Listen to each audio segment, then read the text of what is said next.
How to reactivate the deleted Facebook account. Hello everyone, welcome to this channel. I'm Emily and I'm here to help you out today. So without any delay, let's get started. So first of all, make sure that you have an updated and latest version of this Facebook application on your device. So for that, you can just go to the Play Store and check it. After that, tap on Facebook application and now your homepage will look something like this.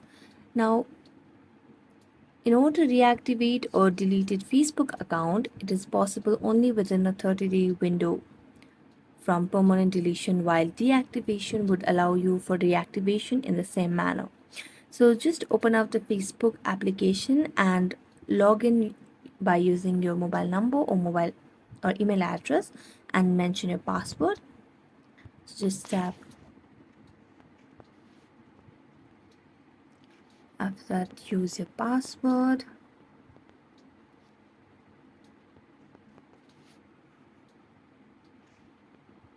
Then tap on login.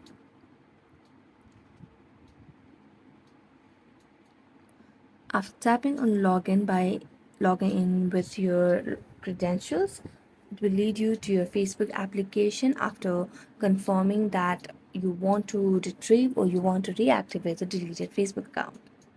So thank you so much for watching this video. If you enjoyed it, don't forget to like, subscribe and hit the bell notification for more updates. That's it for today and see you next time.